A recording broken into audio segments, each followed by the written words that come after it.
I have an urgent message for America, and I pray that it reaches you, at least those of you who have to understand what is happening to you. I'm trying to get you folks to understand this is how the smoke and mirrors works.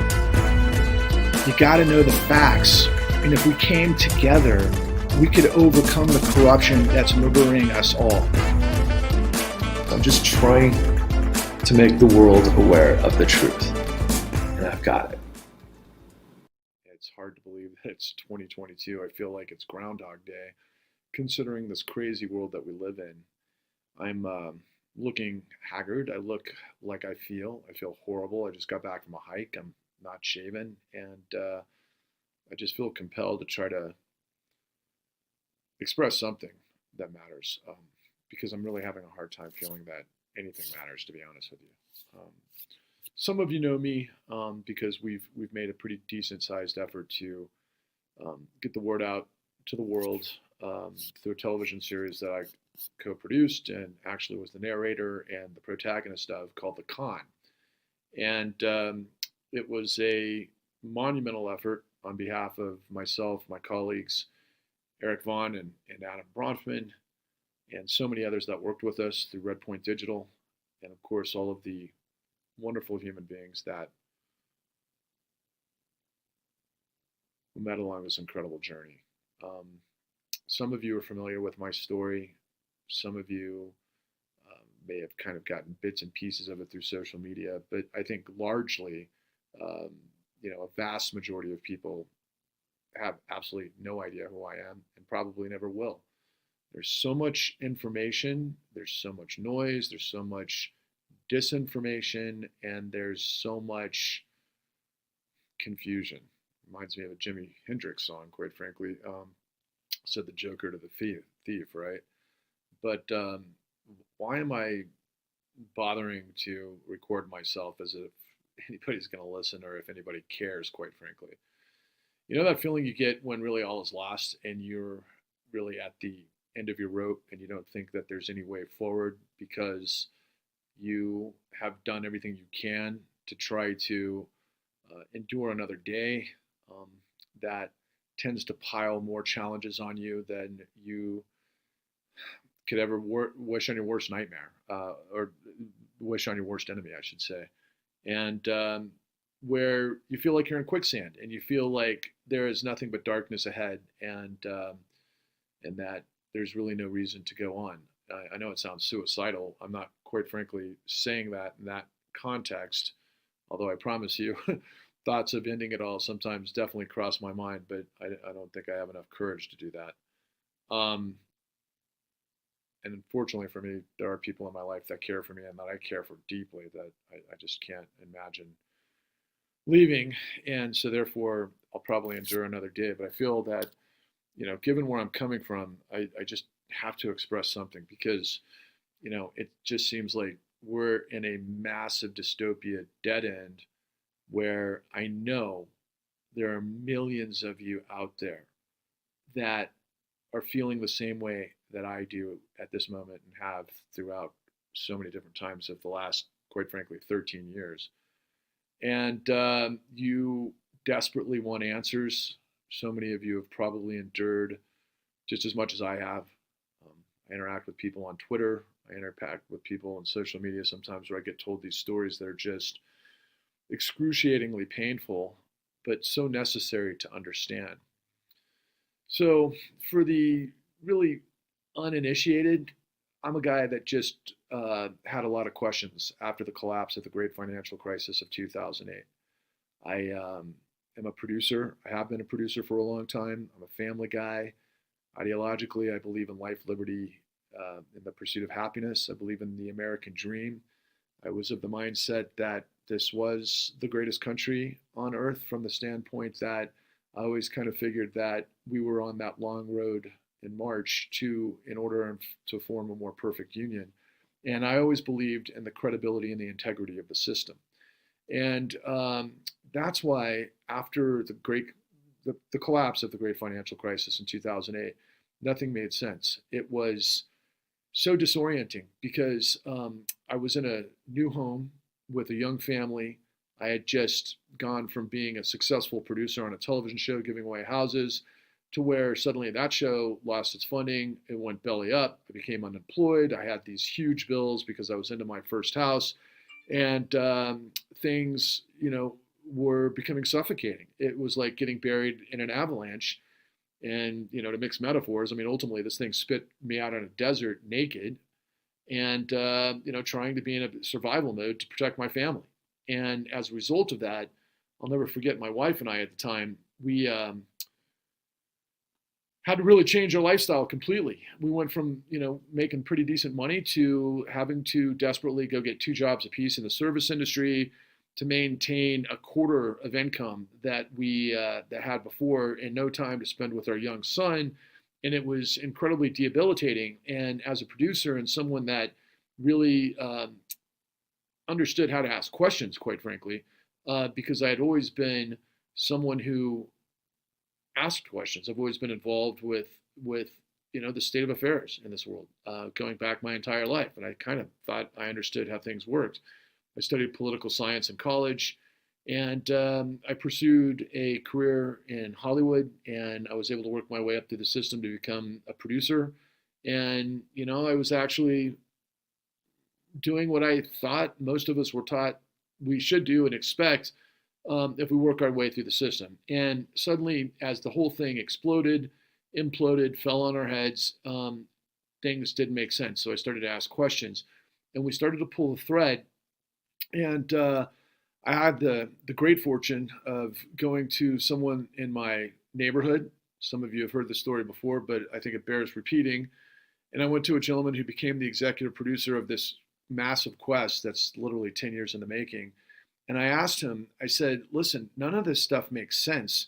I would love to try to find out how everything that I base my life on, which is based on upward mobility, fairness, integrity of a system, and that those who work through the system become successful, was no longer delivering that. And it just seemed to completely self-destruct. And I went to him because his family had been extremely successful in previous generations, fighting against all odds to really become one of the great wealth stories in the United States. And I had positioned to him, I just simply want to find out what happened to the American dream as someone who is living the American nightmare.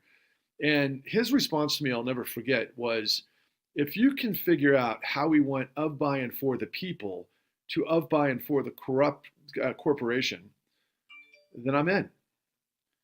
And that launched this incredible journey. And here we are.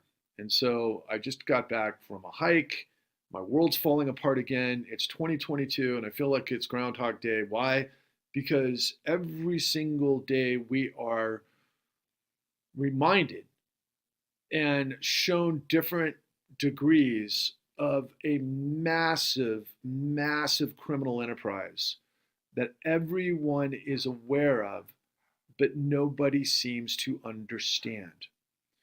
Now, we spent the last literally 13 years crisscrossing this country 12 times, maybe more than that, picking up the pieces of the puzzle and following the leads like a great detective mystery. And I'll never forget my partner on this quest, Eric Vaughn, who I think is probably the most talented individual I've ever met in my life.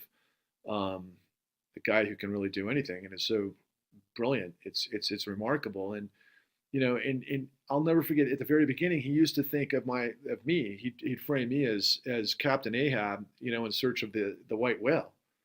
And I'll tell you, this many years later, that's exactly what it feels like, because as we started to uncover answers to questions that we had, we just went through this process of discovery. And this process of discovery led us to what are known as whistleblowers, but I'd like to refer them as truthsayers, really. Courageous people and individuals who were like me in a system that didn't make sense, that they began to ask questions, and then they started to do the right thing, because there are a lot of people that have dignity, that have integrity, that pursue honesty and believe in truth and justice. And quite frankly, they thought that's what their job was.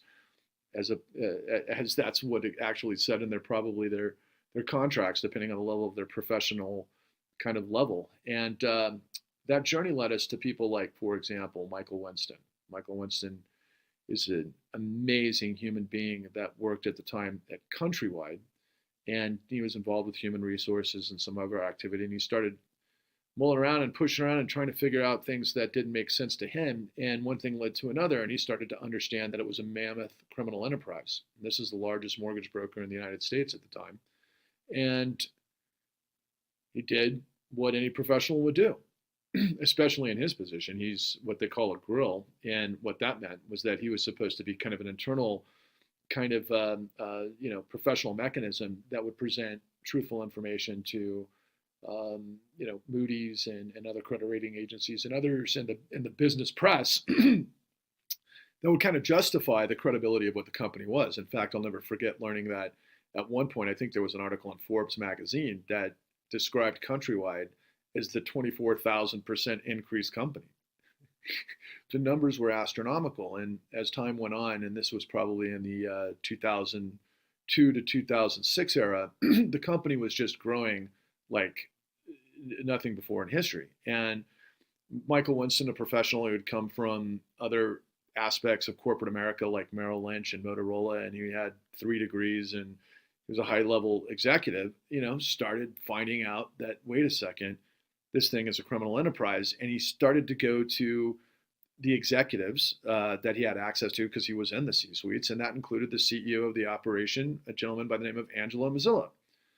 And Angelo Mazzillo was, if you've seen pictures of this guy or video, it's a caricature. I mean, it's unbelievable. This guy is this super tanned, New Jersey Italian guy that relocated to California, and he just looked like this personification of, the Los Angeles kind of convertible cool factor, CEO, great guy, and he's got this amazing, financial credentials and press that are saying he's, the greatest thing since sliced bread.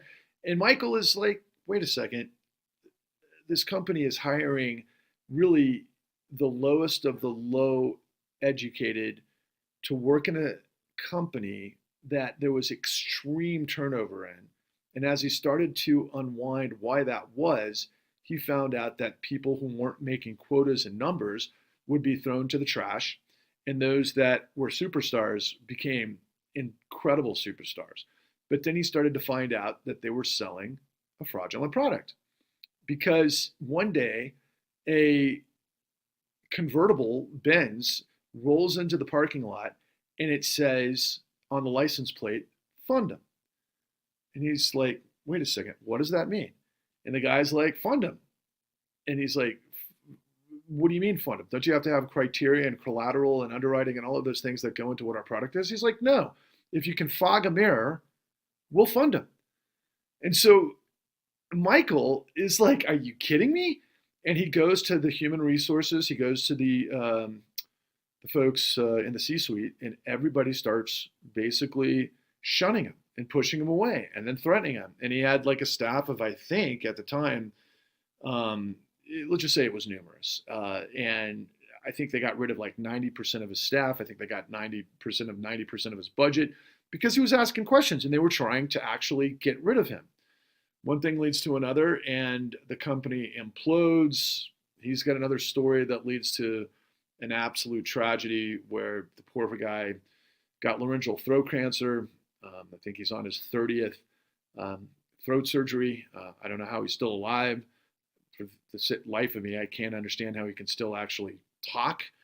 But it certainly seems like whether it was intended or just coincidental, somehow something wanted him not to talk. And, whether that's the truth or not, that's the outcome. And the guy endured, like so many others that we met, just extraordinary pain and suffering and professional hardships and so on and so forth. And he goes to the court system.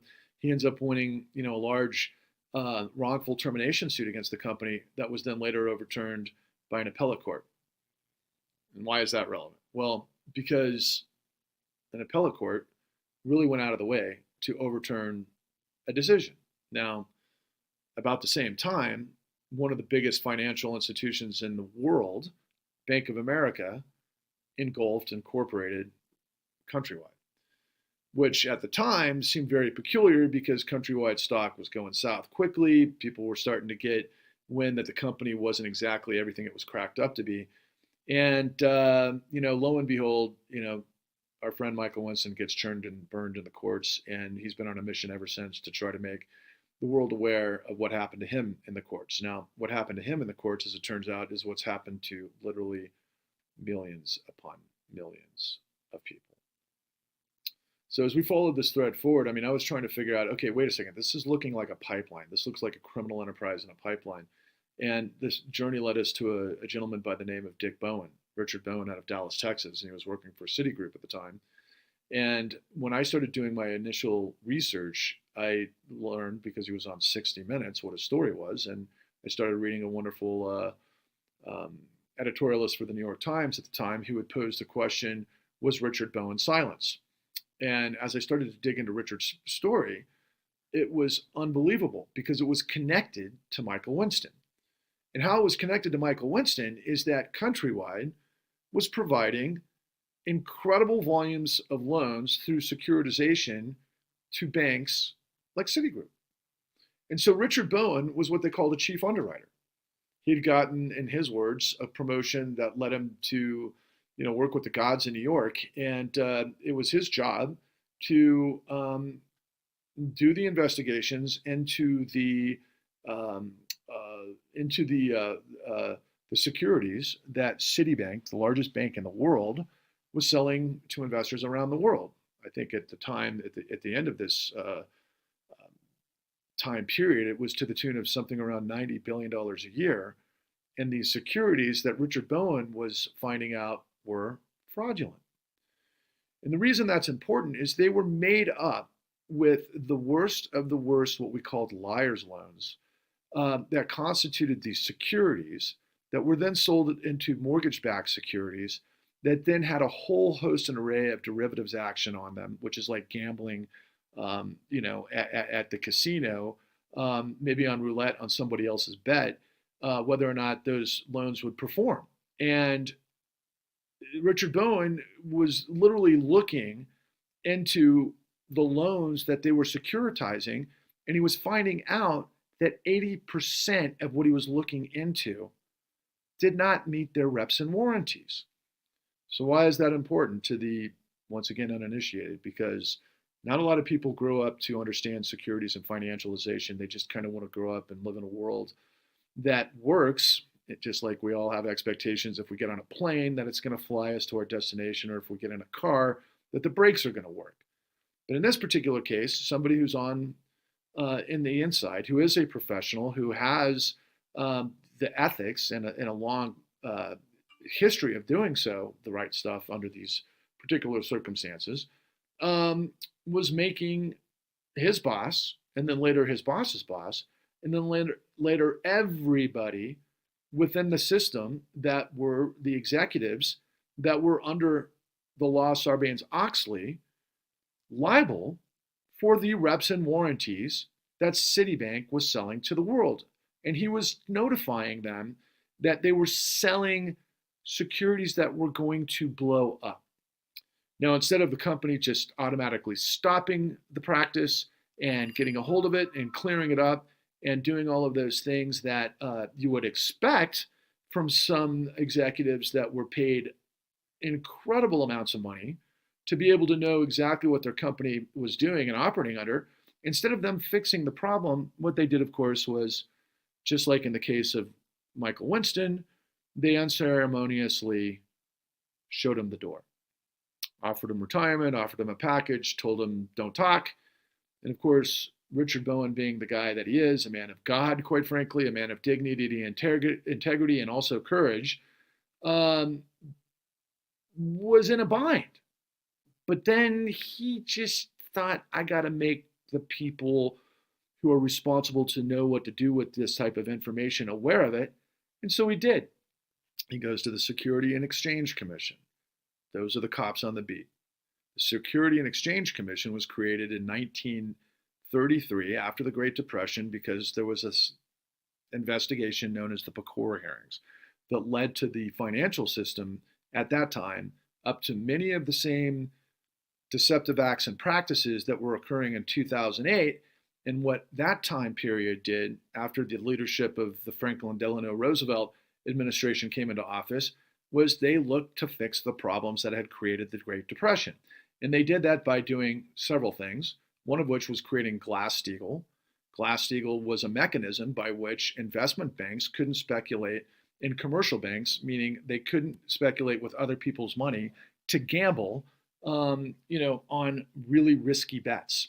So we created the FDIC, which would guarantee the government guarantee of people's money in banks so that they would prevent a bank run.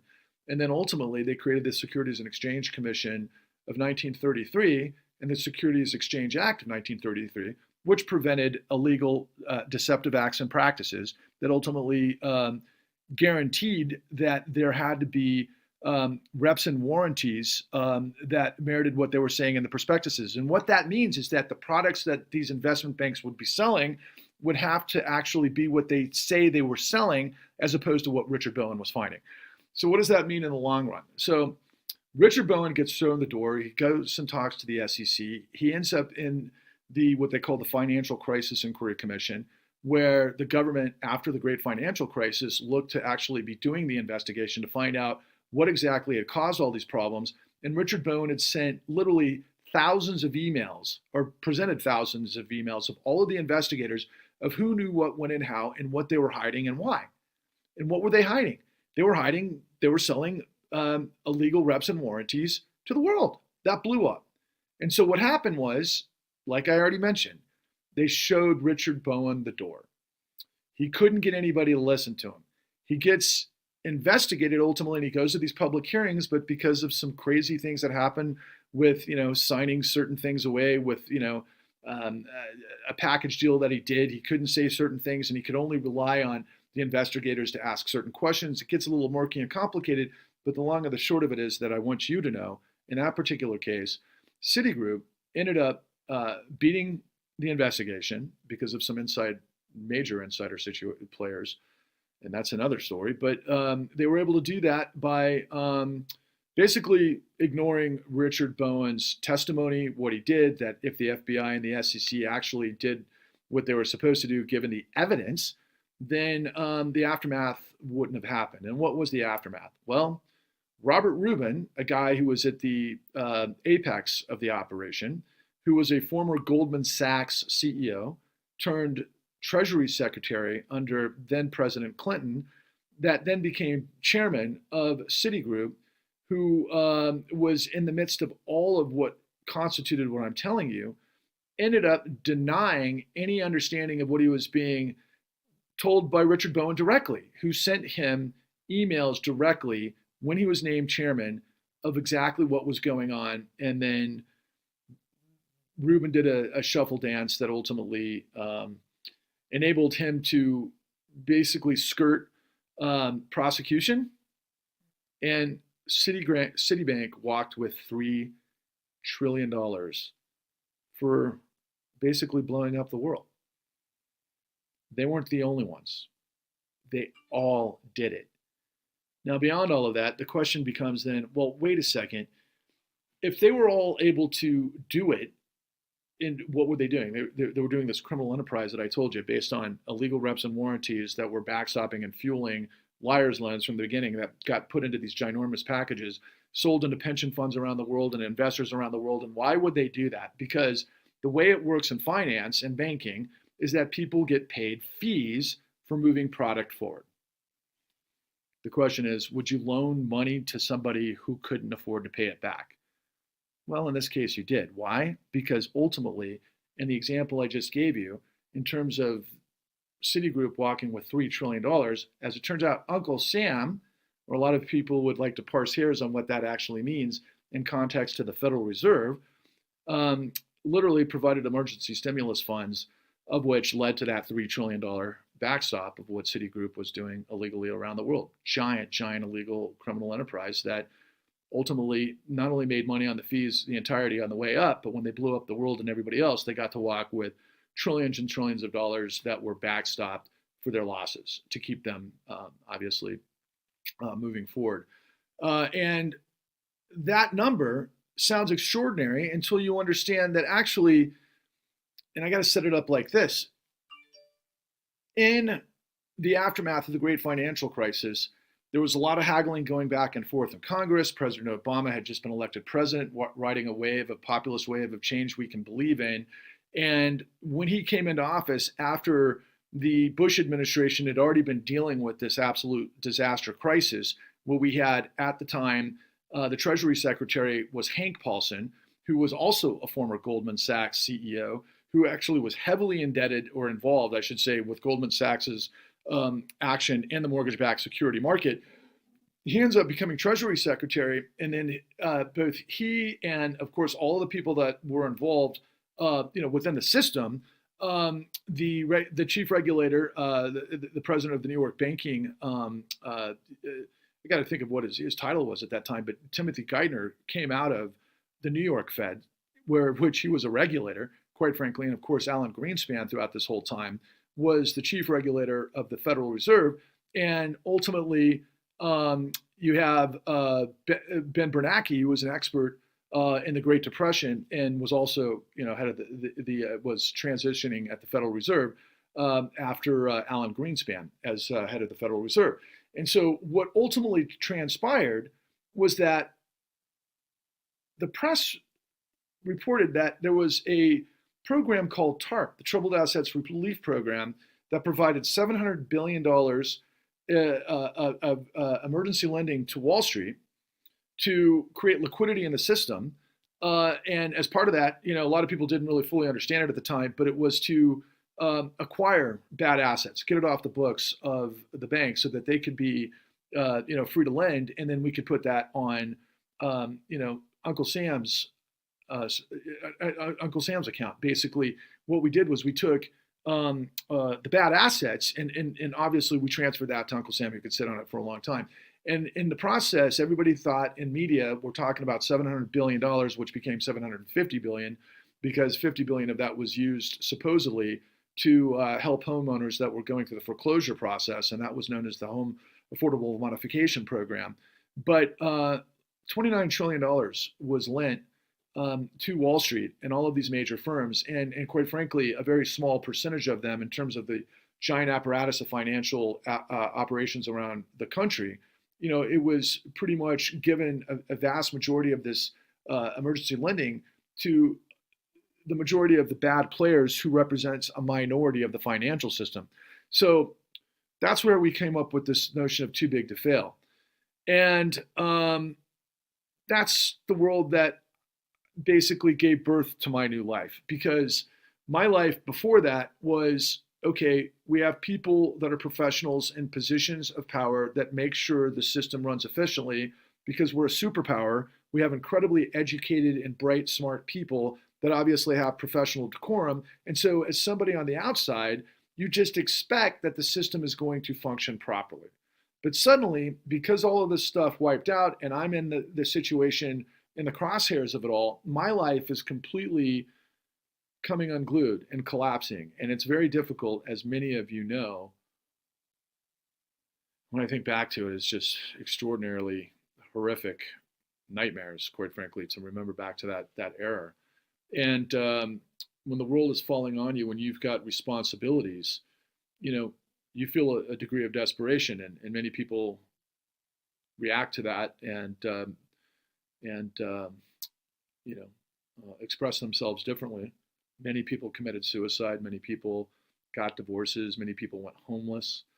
And it was all a result because everybody was set up in a system that was a fictional enterprise that ultimately buried the middle class of the United States and our functioning, real estate market and finance markets and, just the way things work within the economy of the United States. And that was after, 4 decades of neoliberalism that led to financialization. And it was a train wreck of extraordinary proportions. And in the aftermath, we all depended upon the Obama administration to clean it up, fix it, try to right the ship back, and that's what we all voted for, and that's not what happened. We, as a production unit, went through the process of the painstaking investigation of understanding every aspect of what created this problem, and then we became knowledgeable by speaking to professionals on the inside from the FBI, from the Department of Justice, from the SEC, AGs across the country, and of course, whistleblowers of incredible courage and professionalism that all came together to tell the same story, that this was all a engineered crime spree. And we really didn't understand how it worked, or we could give it form, until we came across a gentleman by the name of William K. Black. And William K. Black is a guy that I'd vaguely heard about during the SNL crisis, because I'm that old, and that happened in the late 80s and the early 90s. But I didn't really fully understand his role until one day I was channel surfing on a Sunday morning. I came across a show on the Bill Moyers program, which is a little, probably relatively obscure for most people. It was on PBS, and Bill Moyers is a great host and interviewer of great intellectual journalistic credibility. And he had Bill Black on, and Bill Black suddenly started checking off all of these boxes of how he presented what had happened in a way that I could suddenly understand, that it was all making sense. And when I heard him, I was like, my God, why in the world doesn't the world, literally the government, why isn't this guy Bill Black the guy in charge at the Department of Justice? Why isn't he the guy that is in charge of doing an investigation into what Wall Street had done to be able to right the ship? And again, prior to this time period, that's what I had thought was the role of the US government. That's what I had thought was the society we lived in. I think most of us that came out of the time period from the 70s and the 80s understood that, a lot of really bad stuff could happen. I mean, it's not like we didn't understand Vietnam and all the turmoil of the 60s and then into the 70s and 80s, and everything from, mafia, in the big cities and the turmoil in the inner cities, to things like in the 80s, like, Contragate, and then ultimately the things like, the first rung of what I would refer to as the first financial disaster of the United States that came through junk bonds, and the magnitude of what Michael Milken was up to at that time period, that he was later held accountable for. That was really the first, I'd say, indication of financialization overrunning everything in the United States. And, we got through all of that time period. Mostly, we saw bad things happen, but eventually you would see bad guys get held accountable. And, I think a lot of us at that time had believed in Ronald Reagan, and, kind of thought that, bureaucracies are bad, and that the free market is good, and that, professionals with dignity and integrity and the greatest generation, would always, err on the side of what we all believed was, the shining city on the hill, right? The shining country on the hill, or however George Bush the first had described it. And but what we didn't know is what I would learn from Bill Black in that seminal moment where he appeared on Bill Moyers. And what I would later learn, because I reached out to him and I was able to create a relationship where I was able to learn firsthand knowledge of how this whole thing worked. And we were taught that all of this stuff came unglued, really starting with Reagan and going all the way through, I think, a critical time period in the late 90s through the Clinton administration, that basically led to what we call the 3 Ds: deregulation, desupervision, and decriminalization. And really all that means, guys, is that the United States government was inundated, I'd say hijacked, by incredibly motivated, ambitious entities that were highly organized, that understood the law, that understood how to write the laws, that understood how big money could be made for certain institutions if we got rid of certain laws. And at that time period, those things that I had mentioned to you earlier in this dialogue were the likes of the things that came out of the Pecora investigations in the early 30s that led to Glass-Steagall and, of course, the Securities and Exchange Commission. And throughout the late 90s, I mean, it was always under attack, but Glass-Steagall, which was the separation of commercial and investment banking that put the onus and alignment on investment with outcome, was disbanded.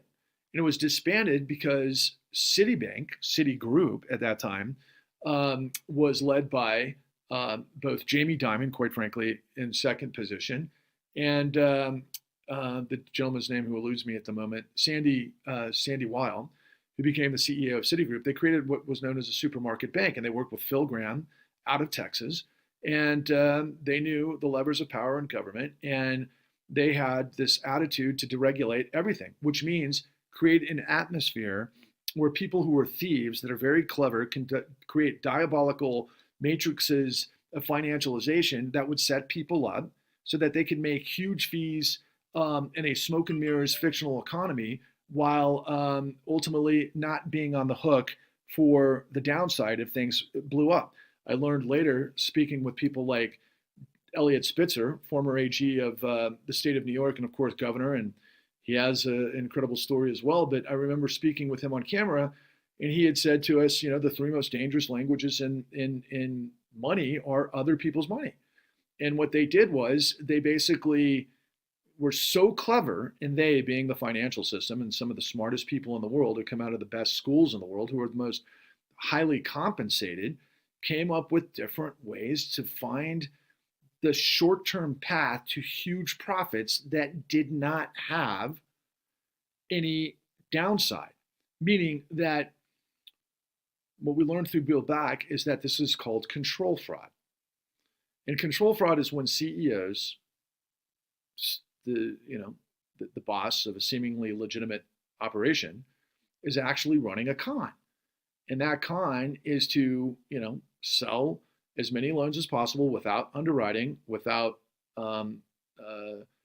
buffers and margin for leverage, and so that they can create insane upside into providing as many loans as possible. And the backstory to that was that there was $70 trillion sloshing around the global market looking for great places to put its money. And up until that point, the housing market was as safe and as stable as it gets. And so there was this incredible, after 9/11, growth in the housing industry, even though the economy had stagnated. And at the apex of who was supposed to be regulating that activity was none other than Alan Greenspan, who was the head of the Federal Reserve. And a lot of people at that time were always intrigued with Greenspan. Greenspan was a guy who'd go on and speak in these kind of like anagrams, I guess. He wouldn't really say anything directly that the public could hear, but it was like Chauncey Gardner, quite frankly, if you've ever seen that wonderful performance by Peter Sellers and Being There. And really, it was all smoke and mirrors to enable this fraudulent crime enterprise that was taking place behind the scenes that started with liar's loans that get pushed through with illegal reps and warranties through a system of all of these checks and balances that everybody was getting paid to actually look the other way so that Wall Street can continue pumping this out around the world, which ultimately ignited the world, blew up the world. And then when everybody got destroyed by that, the Federal Reserve gave them $29 trillion to start again. And we've been living with that reality ever since. So why am I puking my guts out here to you, looking like crap on a day where nobody's listening and everybody is looking for answers? I don't know if it's going to be anything that is seen by anyone or penetrates. I'm at a loss. I don't know what to do. We have a full-throated series called The Con that shows you all of this and so much more. It's the investigation and quite frankly, it's the truth that everybody in power wants to make sure you don't understand. The con was the largest criminal conspiracy in history and largest cover-up in history. And it's created the world that we live in. I'll give you just a couple of examples of what's been coming at me left and right, which I think has motivated me to want to try to talk and try to get people's attention because it's just out of control. So, for example, I think many of us are quite aware that mainstream media, especially those of us who tend to put echo chamber cable within that construct of mainstream media, have not been telling us the story. Most of us understand that the system is rigged. We understand it's rigged for the powerful. A lot of people like to call these guys elites. I don't think of them as elite. I think of people like Michael Jordan or Tom Brady or anybody who's got a whole bunch of rings for being a spectacular athlete that continues to, year in, year out, get to that level as elite. I don't think of people who lie, steal, and cheat and deceive and do so with immunity as elites. I think of them as criminals. And currently in the mainstream echo chamber blogosphere, we have scenarios like Rachel Maddow, for example, who is revealing nightly that Donald Trump is a fraud, that he's a con. She's talking about stuff that's happening and being revealed through the New York Attorney General's office. Letitia James revealed some stuff last week that's quite frankly amazing, right? It's amazing if you don't understand what she's talking about, but just consider for a second, they had revealed that, for example, Donald Trump and his organization had shown on documents that this one particular apartment in Manhattan was 30,000 square feet, when in fact it was 10,000 square feet. And they said it was worth $200 million, when in fact appraisers, I think, that you can trust said that it was on the $50 million range. But the question became, well, why would Donald Trump exaggerate something along those lines? And so Rachel Maddow is considering and pontificating and talking to experts about why she would do this, he would do this, or his organization would do this. And she's talking to incredible minds, from the New York Times and others that are actual experts in this, right? And they do get it right, and for the most part, but they're not broadening it to the bigger story, which is, and this is what I'm trying to get you folks to understand. This is how the smoke and mirrors works. So it's safe for Rachel Maddow to go after Trump and all of his insanity. I mean, it's a clown show, and to take an apartment that is 10,000 square feet and say it's 30,000 square feet is your first red flag, and then all of the rest that comes with it. But the question is, well, why would he do that? Well, it's part of control fraud, because when you hyperinflate asset value, you can borrow against that asset value. And that's part of Donald Trump's business model. You borrow.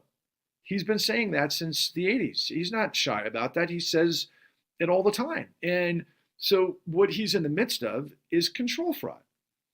But what Rachel Maddow doesn't understand is that Donald Trump is at best a mid-level player in context to what I just laid out for you with regards to what Wall Street did the entirety between, let's call it the late 90s for maybe a starting time period to 2007, where Bear Stearns was the first blow up. And then ultimately, most people think of the crash of Lehman Brothers as what constitutes 2008. But nobody understands what actually created the collapse of 2008. Donald Trump is in the midst of one piece of what caused the great financial crisis.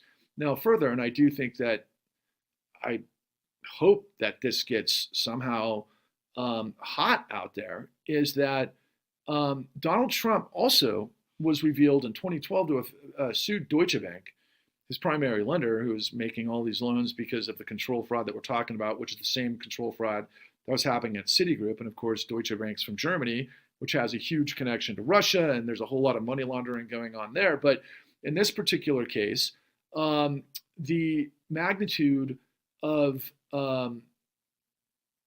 Rachel's miss is such that, again, it's safe for her to target Donald Trump because of the political circus and her business model that you've got to reach people that are never Trumpers or any number of demographics that might be liberal that are just the opposite of what Donald Trump has been in the midst of.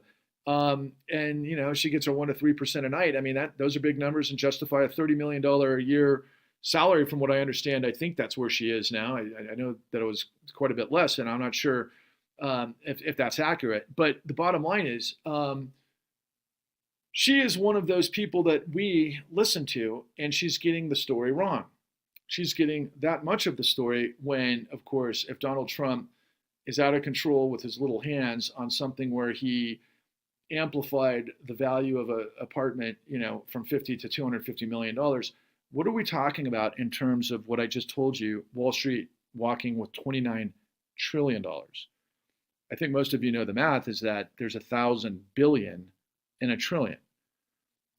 It's like the sun compared to a piece of sand on the beach. I mean, it's insanity, my friends. And the flip side of that is recently I happened to see, God, this feature that Tucker Carlson did on Fox, and I like I don't watch Fox. I watch it every once in a while to try to see what they're talking about, how they frame things, just to kind of get a sense of it. But in this particular case, it was really off the charts nauseating.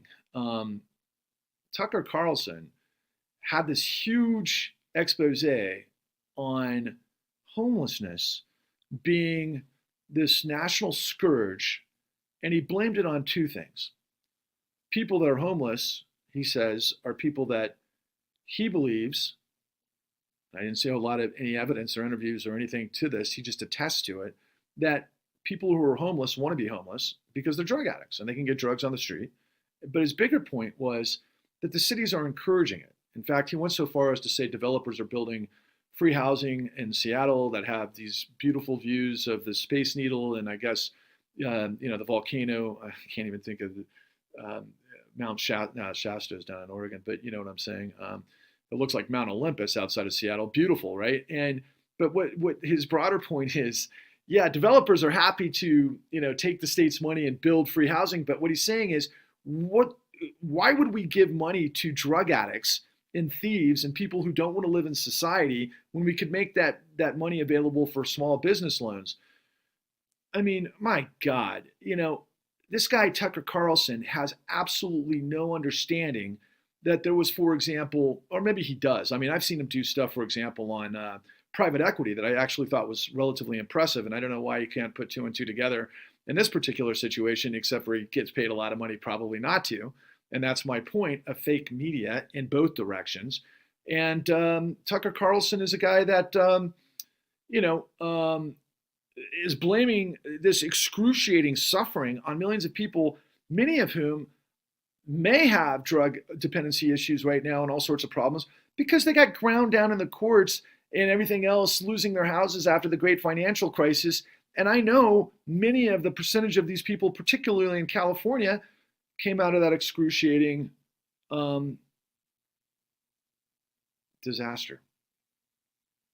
I want you guys to think about this. Look, Osama bin Laden, right? Osama bin Laden puts together this hit job on the United States. He wants to create this, this spectacular event. And I know there's a lot of people, and it's controversial about, to some people, what may or may not have happened and who's covering up what. But just on his face, Osama bin Laden and 19 hijackers from Saudi Arabia conspire to fly 4 airliners into, the Twin Towers and, of course, the Pentagon. And then the other one went down in Western PA, of course, in Shanksville, which I've been to. And, the nature and the magnitude of that disaster was north of 4,000, well, roughly 4,000 people died. Could have been like 30,000 that day, but it was like 4,000 people that got evaporated in the Twin Towers and all of the other places that I just mentioned. And then ultimately we had wars in the Middle East that I think north of 1 million people probably died in those wars. And, not to mention all of the suffering and the things that would happen in Syria after the fact. I mean, this has gone on for much of the last 20 years. It's extravagantly huge, the impact of that disaster. But let's consider for a second, and I'm not trying to say one is worse than the other, but I am trying to say that I really need the world to understand that because of everything I'm laying out to you and what Wall Street did, we had upwards of 16 million filed foreclosures in 2012. 16 million. I mean, I think most people are saying there was 10 million houses collapsed. I don't think we can get a real accurate number. Some official numbers say it's 5 million. Most are saying it's 10 million. I've seen 16 million. I still think the number's probably more.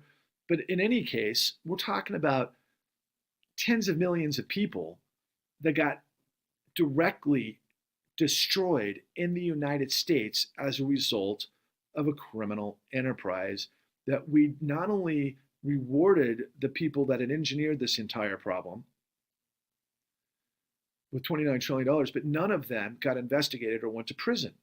We had just a whole array of settlements, and many people believe that Wall Street paid off all of its debt or its loans, and it did by a whole variety of murky ways. But at the same time, they paid $250 billion collectively for a $29 trillion getaway. It's a pretty good cost of doing business. But going back to the beginning, this country is supposed to be a country of laws where nobody is above the law. We hear it night in and night out by people like Rachel Maddow, who say because President Trump or former President Trump, has been this disaster, that the Department of Justice has to step up and deal with this calamity. Now, recently she's also shown, for example, document fabrication that suddenly occurred to her that apparently Giuliani is involved with as it relates to state certifications in the election.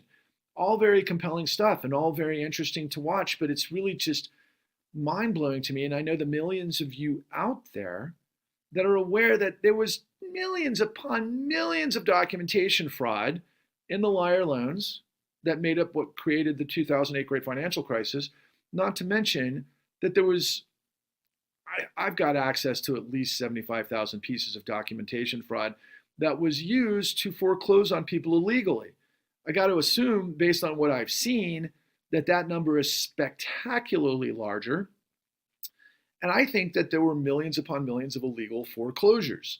I've worked in this situation for a very long time. I know that I've interacted with a lot of incredible attorneys. Some are honest and genuine and do the right stuff, and many aren't.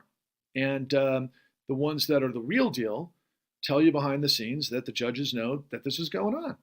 In fact, I know of one guy in Miami who is, I believe, incredibly courageous, that has done everything in his power to make everyone aware and known that these foreclosure cases are using fraudulent documents by servicers and foreclosure mills, and that everybody in on it knows about it, as well as the judges. And this has been going on, guys, for a very long time. So again, let's contrast what the mainstream media is telling us about Donald Trump and documentation fabrication as it relates to Rudolph Giuliani and the likes of multi-state certification fraud, which is a horrible crime in itself. And in the old days, just enough of that would be so scandalous that the entire country would come to a screeching halt. But instead, it's just like another day, right? There's so much noise. There's so much misinformation. There's so much disinformation. But all I am trying to convey to every one of you from where I am at this very frustrating moment is that there is a literal criminal enterprise that exists above the law, that acts and operates with impunity, that looks legitimate, that comes out of the best universities of this country, that works side by side with the most notable law firms and the most powerful law firms in this country to skirt the institutions of justice. I have people on camera, we have people on camera, for example, former director of investigations who was third at the FBI, who told us on camera that he had this dragnet that put together the entirety of what it is that I'm revealing to you back in 2004. And what then AG Gonzalez did, who was working for the Bush administration, is he basically took resources away, stopped the investigation, and ultimately put resources into things like, quite frankly, and I'm not making this up, pornography. This while literally millions of people were in the crosshairs of what would become this devastation of 2008. And incidentally, I should point out, and we covered this in the con as well, that at that time period, President Bush's largest contributor was a gentleman by the name of Roland Arnault, who was the CEO of AmeriQuest, who was up to his eyeballs in this incredible documentation fraud and liar's loans, who actually created, according to Bill Black, the vector that created the entirety of this madness, that ultimately became the ambassador to the Netherlands during the Bush administration because he was literally the single largest contributor to George W. Bush. Think about that. Larger than Exxon, larger than fill in your blank military industrial complex. This is how big this was. Now, incidentally, this particular case with Roland Arnault got snuffed out by 49 state AGs. They brought this massive civil suit against Roland Arnault for predatory lending, and the company was nailed for the largest multi-state action in American history. This was bigger than the tobacco settlement, but it was a drop in the bucket of what was coming in 2008. Here's the thing. We have never resolved what happened as a result of 2008.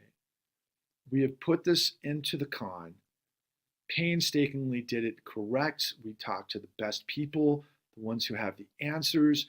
We revealed it all. And what happened? Ultimately, we've been relegated to have to do self-distribution because, I don't have evidence of this, but Netflix and HBO, for example, which would have been the perfect places for this particular broadcast because of the nature of how many people were in the crosshairs of this, and finally the truth is known, but they didn't want to put it out there. Now, obviously, I wasn't the one dealing with the acquisition execs, so I didn't know exactly what their motivations were, but I can tell you, and maybe this is just anecdotal, but for example, a large operation in the financial system, the biggest, BlackRock, is the majority shareholder of Netflix. Netflix is actually losing some money right now, but it's BlackRock that is really an extension of everybody we expose in the con. Now, HBO, who I respect immensely in all the content and everything that they've done for the years, but we couldn't get this on HBO. There was some initial interest from HBO, but eventually we got turned down, as we got turned down everywhere. And then again, anecdotally, Time Warner went through a large mega merger and acquisition last summer that was negotiated by none other than Chase and Goldman Sachs, both of whom we expose in the con. Might acquisitions execs who are smart, who could read the tea leaves, who know where their career is going, not want to expose that the ones who provide financing for all of their programs that they're green lighting be exposed for the largest criminal conspiracy and cover-up in history? I don't think so. So here we are, and here I am. I'm just back from a walk. I deal with this every single day. And, I've finally come to the conclusion that I've got to give up. It's not worth it anymore. I mean, I have personally lost everything in this pursuit of justice and the truth. I mean, I'll take you back to in 2008 when my life was, falling apart around me.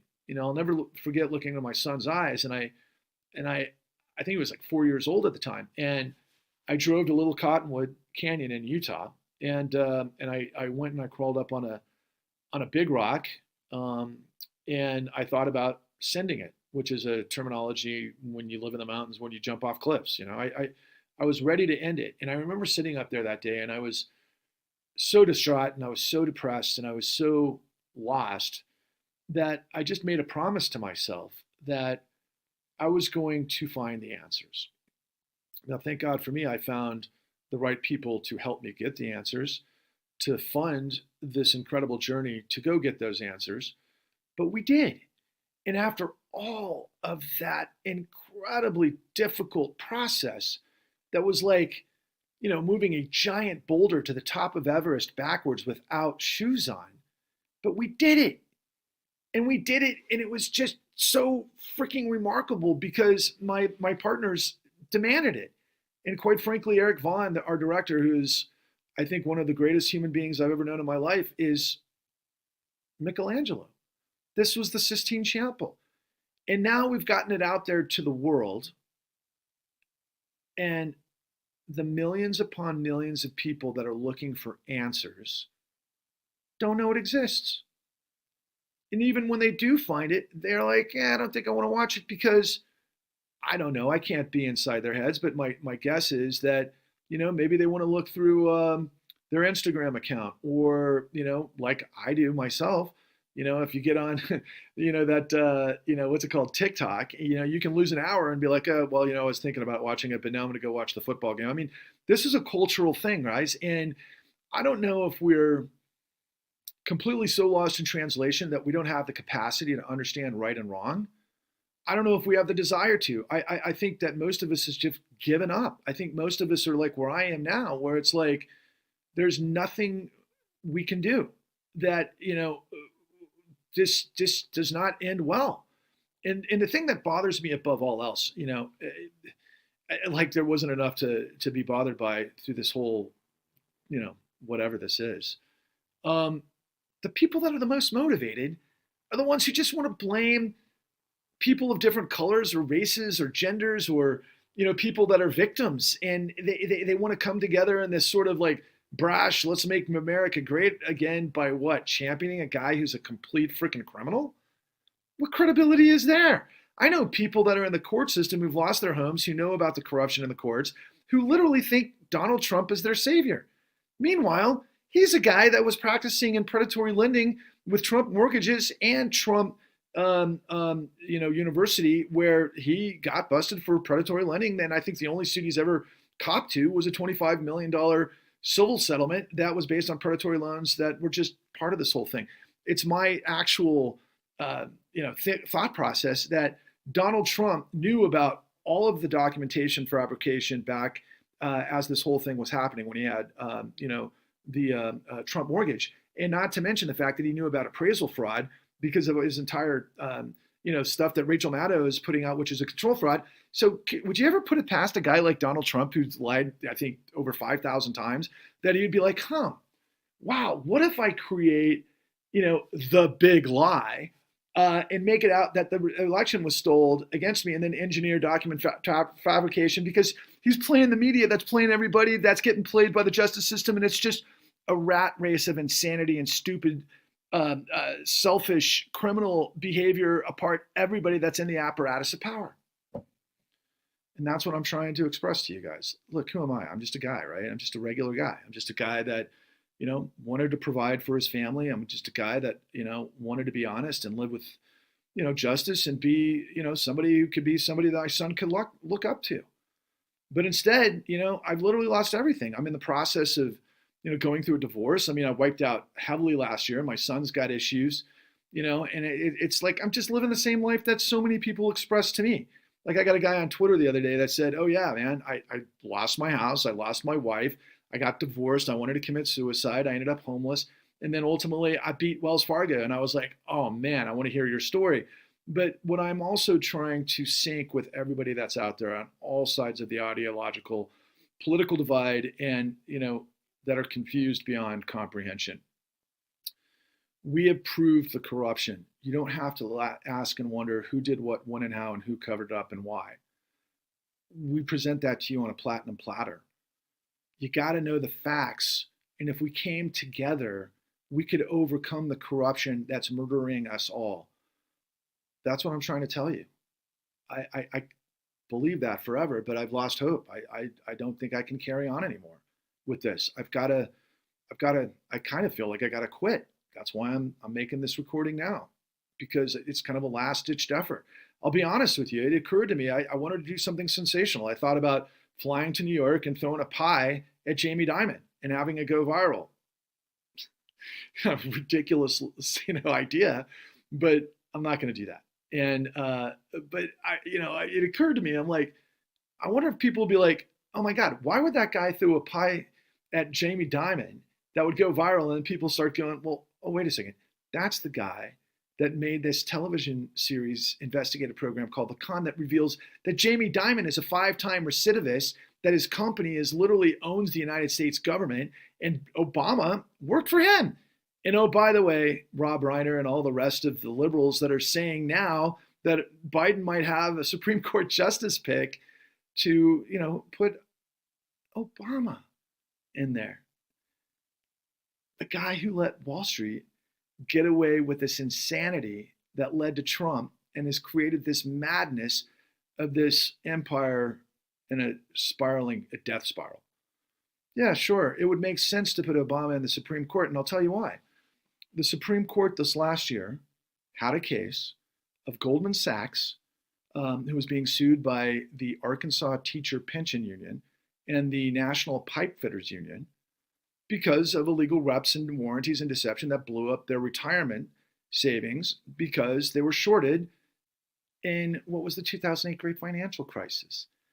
And I can guarantee you, my friends who've seen The Big Short, that the folks that were depicted were not even close to what ultimately happened.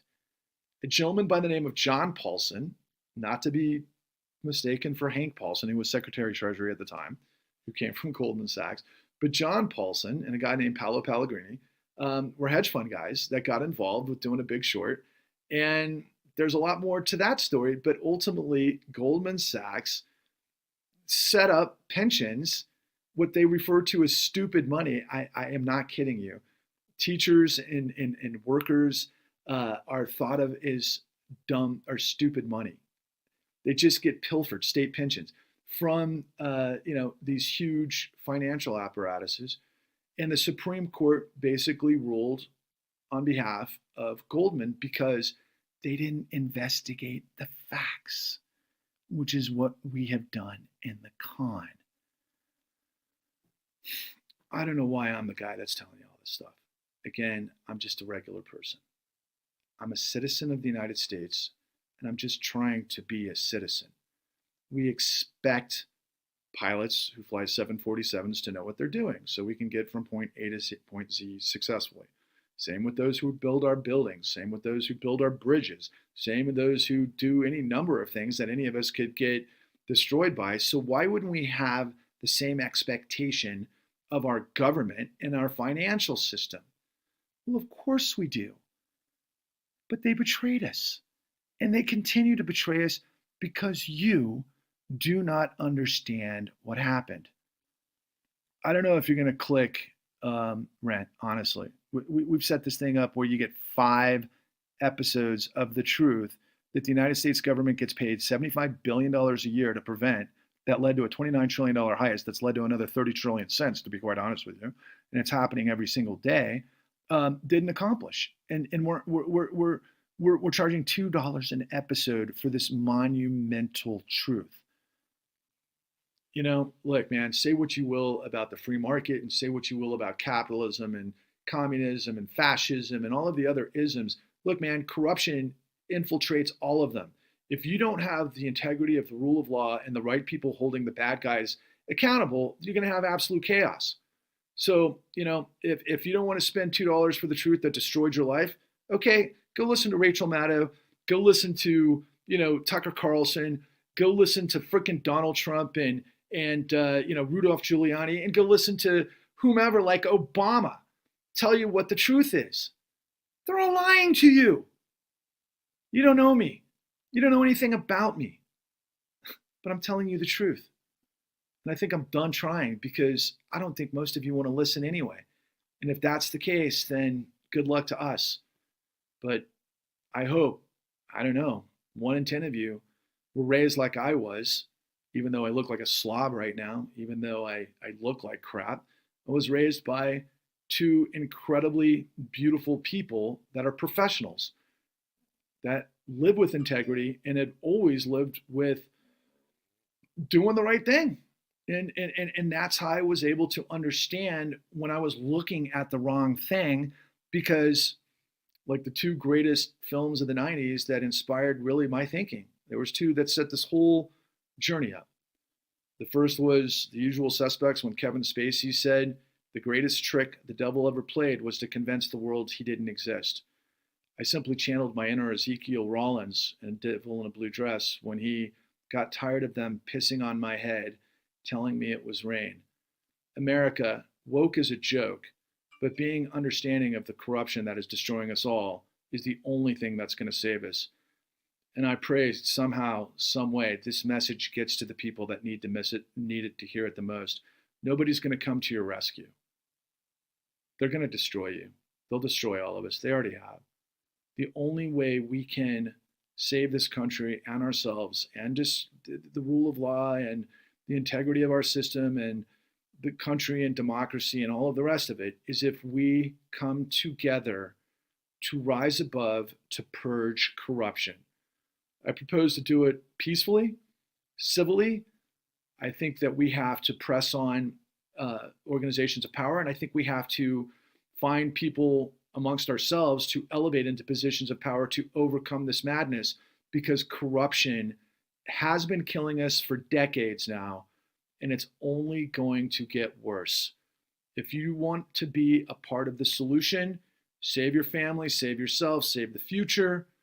The best, easiest way to get the information in a way that could put us all on the same page, quite frankly, is The Con, and it's at www.thecon.tv. And I don't know what else to do. I gave it my last best chance effort. Now I'm going to sign off and just let the chips fall where they may.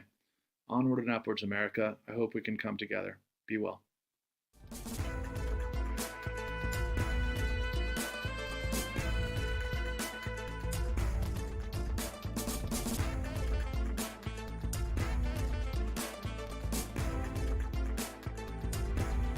I just made a promise to myself that I was going to find the answers.